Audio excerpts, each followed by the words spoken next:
10 माह बाद ग्रेटर नोएडा से निकला संदिग्ध हत्या व अपहरण का जिन। ग्रेटर नोएडा से निकला भदोई का जिन, जनमानस आश्चर्यचकित। लगभग 10 माह बाद जिले की संयुक्त पुलिस को एक बड़ी सफलता मिली है और बोतल में बंद ऐसे मामले का जिन ग्रेटर नोएडा से निकला जो जनमानस को आश्चर्यचकित करने वाला है। पुलिसिंग कार्यप्रणाली पर भी सवाल उठाने वाले चेहरे में बढ़ोतरी करेगा। ग्रेटर नोएडा से 24 मार्च को लौटने के बाद 25 मार्च को सरपतहा स्थित कार्यालय में मीडिया से रूबरू होते हुए एसपी डॉक्टर अनिल कुमार ने बताया कि 16 मई 2022 को श्याम किशोर निवासी शिखापुर ने आरोप लगाया था कि 17 वर्षीय नाबालिग पुत्री शौच के लिए घर से निकली तो वापस नहीं आ सकी और 27 मई को शव थाना क्षेत्र के मनोहरपुर स्थित एक कुएं से बरामद हुआ है। इस मामले में 5-6 संदिग्ध लोग शामिल हैं जिनके खिलाफ कार्रवाई होनी चाहिए। पुलिस ने शव की शिनाख्त करने वालों की तहरीर पर सख्त दायरे में प्रदीप कुमार निवासी चकमांधता और विष्णु कहार कस्तूरीपुर सुरयावा के खिलाफ विभिन्न धाराओं में मुकदमा दर्ज कर जेल भेजने की कार्रवाई की थी। बावजूद इसके मामला संदिग्ध होने पर पुलिस टीम जिले से राजधानी तक की खाक छानने में कमी नहीं छोड़ी थी। मुखबिर की सूचना पर संयुक्त पुलिस टीम ने लगभग 10 माह पूर्व जिस नाबालिग पुत्री की हत्या कर शव कुएं में फेंके जाने शव की शिनाख्त करने वालों को करारा जवाब देकर उसी नाबालिग पुत्री को ग्रेटर नोएडा से बरामद करते हुए मामले का पटाक्षेप कर दिया है।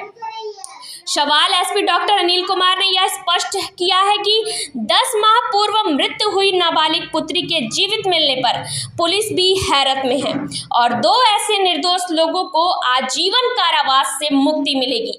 शक के दायरे में आए प्रदीप कुमार निवासी चकमांधता के पिता मेहीलाल सेठ का कहना रहा कि वह अपने पुत्र को निर्दोष बताते थक गए थे और मामले में केंद्र सरकार से सीबीआई जांच की मांग किया था। 2 बार केंद्रीय टीम इस मामले में जांच कर लौट चुकी है। निर्दोष परेशान हैं, लेकिन सजा उन्हीं को मिलेगी जो ऐसे मामले में कूटरचित करते हैं। आखिरकार 14 मई 2022 को घर से शौच के लिए निकली तो वापस नहीं आई।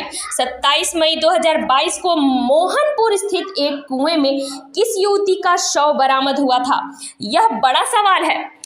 एसपी ने कहा कि मामले में ग्रेटर नोएडा से जीवित मिली नाबालिग पुत्री के मामले में माता पिता श्याम किशोर पांडे गीता देवी को मुख्य अभियुक्त मानकर पुलिस कार्रवाई के लिए आगे बढ़ रही है। पुलिस संयुक्त टीम में प्रभारी निरीक्षक गोपीगंज सदानंद सिंह, उप निरीक्षक शाबान, रमेश प्रताप सिंह, शेरा फुल हसन, मनीषा, रीमा यादव शामिल रहे। भदोई से जिला प्रभारी राजेश तिवारी के साथ अनीता की रिपोर्ट। लगभग 1 साल पहले गोपीगंज थाने में एक 16-17 वर्ष की बच्ची की गुमशुदगी लिखी गई थी और जिसको बाद में एफआईआर में तरमीम किया गया था परिजनों की तहरीर के आधार पर। उसके बाद एक 7-8 दिन बाद एक लगभग उसी उम्र की डेड बॉडी एक कुएं में एक बच्ची की भदोई जनपद में ही बरामद हुई थी।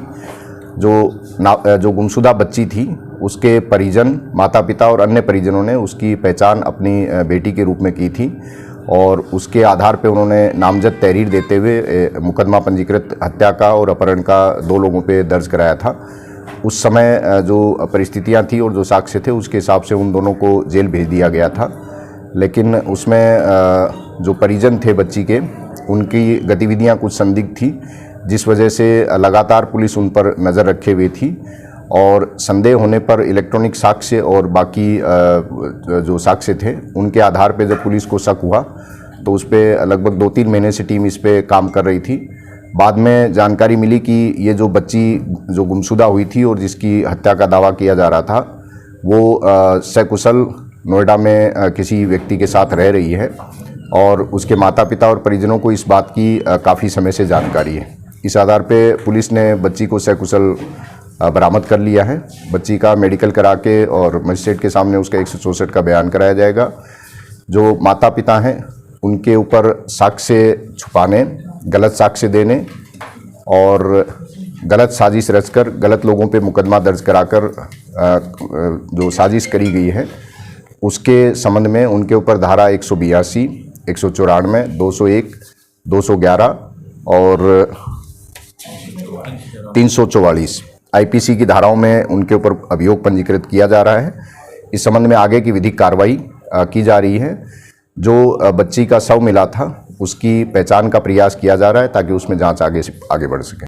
आज में बच्ची ने जो बताया है कि वो माता पिता की प्रताड़ना से तंग थी और इसलिए उसने वो घर से बिना किसी को बताए और बिना किसी की मदद के अकेले ही चली गई थी। सर किस तरह से तंग थी, मतलब कारण उसका स्पष्ट तौर पे क्या था? उसका कहना था कि माँ जो है उसको टोका टाकी करती है और प्रताड़ित करती है, बात बात पे मारना पीटना रोकना टोकना इस तरह की शिकायतें उसकी थी। उसकी तो शादी भी लगभग तय थी, तो क्या उससे संबंधित भी कोई प्रकरण था क्या उसमें? बच्ची का कहना था कि उसकी शादी तय नहीं, जो बताया जा रहा है उस हिसाब से उसकी शादी कर दी गई थी और वो इस शादी से प्रसन्न नहीं थी। सर कुएं में जो बॉडी मिली थी उसके बारे में क्या जानकारी मिली, वो किसकी थी? कुएं में जो डेड बॉडी मिली है उसके संबंध में आसपास के थानों से और संपर्क किया जा रहा है और इसके अलावा आप मीडिया के माध्यम से भी और लोगों से संपर्क करके उसकी पहचान का प्रयास किया जा रहा है। ऐसा तो नहीं कि लड़की के ही माँ बाप ने लड़की को मार दिया हो? लड़की है, इस संबंध में विस्तृत जांच की आवश्यकता है, उस संबंध में जांच की जा रही है। नाम बताइए अपना। विष्णु, गांव कौन सा? कस्तूरीपुर। अच्छा, कस्तूरीपुर रहने वाला। क्या मामला था? और मामला हमको कुछ नहीं मालूम था, केवल हमको फांसी बजा दिए। किस मामले में फंसाया गया था? जेल हत्या के मामले। हत्या के मामले नहीं, अब तो आप बरी हो चुके हैं ना, तो आप बरी हो जाएंगे। ना बड़ा कपार कलंक है मेरे पास। मेरा घर मेरा घर गिर गया, मैं तीन गाय मर गई दबा के घर में। ना हमारा लड़का न बच्चा की वही पुरानी हम लोग है। हम लोग कैसे कैसे बाहर निकले हम ही जानते हैं। कमाने वाला कोई नहीं है। हमारा पूरा परिवार बिछड़ गया। अब यहाँ समय खाने लिए कुछ हमारे पास नहीं है, चाहे कुछ करे तो खाएं जो है। ऐसा दो नहीं होगा। क्या मांग करना चाहते हैं? पुलिस ने जब आपको पकड़ा था तो किस तरह का व्यवहार रहा था पुलिस का आपके साथ? क्राइम ब्रांच वाले को बहुत मारे, पुलिस वाले भी मारे। रात की टार्चर के रात बस सोने दादी वहाँ बैठे थे, बहुत टार्चर हम लोग किए दोनों आदमी। अब कहते रहे साहब लाभ नहीं है, हमको लड़की को देखे वो लड़की नहीं है, दूसरी लात को दिखा रहे, बार बार कहे लड़की नहीं, लेकिन फिर भी हम लोग को बहुत टार्चर किए, मार पीटे।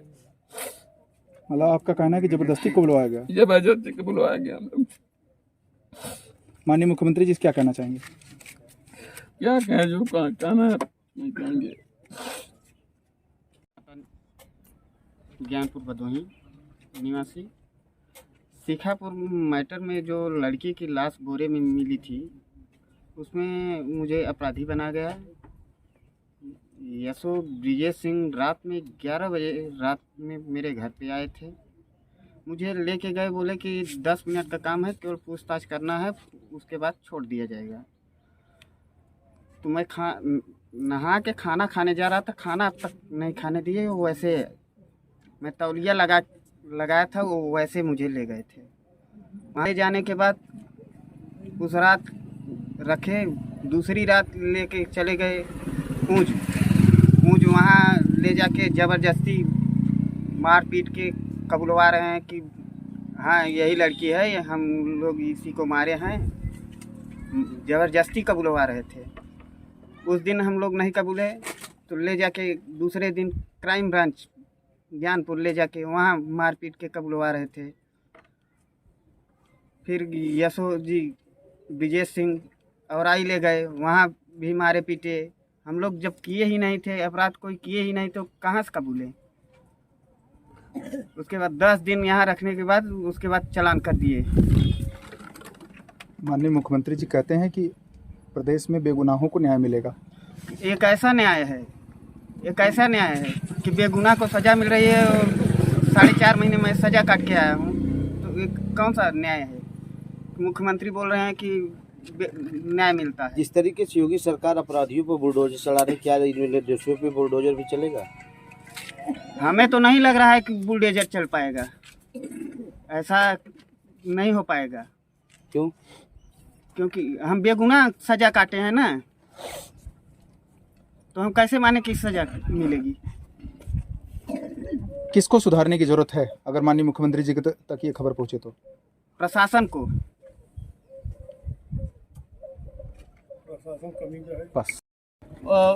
अगर समय से न्याय मिल जाता तो हमारा बेटा जेल तो गया था, कम दिन में ही वापस आ जाता। 4.5 महीना जो जेल में था वह बड़ा कष्टकारी समय बीता था। श्रीमान जी, मैं योगी जी से यह कहना चाहता हूँ कि अगर समय से न्याय मिल जाता तो हमारे बेटे को कम पीड़ा पड़ती।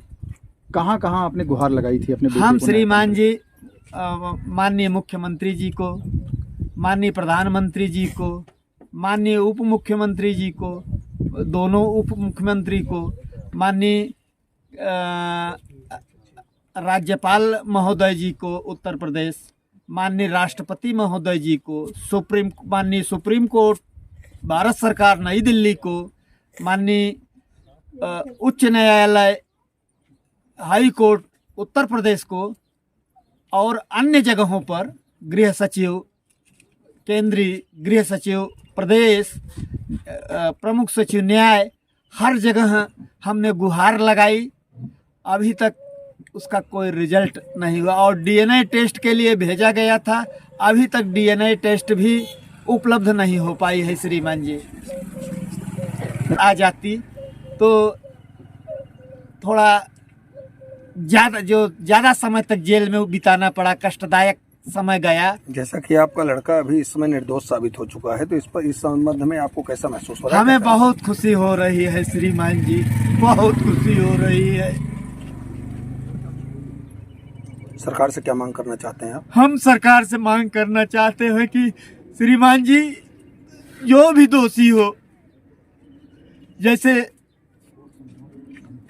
श्याम किशोर पांडे, उनकी पत्नी साजिश के तहत हमारे बेटे को फंसाया और पुलिस द्वारा उत्पीड़न किया गया, मारा पीटा गया। क्या मानते हैं आप, इसमें पुलिस भी दोषी है? बिल्कुल दोषी है श्रीमान जी, बिल्कुल दोषी है। न्याय अपराध किसी को फंसा देना, जेल भेज देना, या कहाँ का न्याय है श्रीमान जी? माननीय मुख्यमंत्री जी से क्या कहना चाहेंगे? माननीय मुख्यमंत्री जी से दोषी को जो है सख्त सजा मिले, यही हम चाहते हैं श्रीमान जी।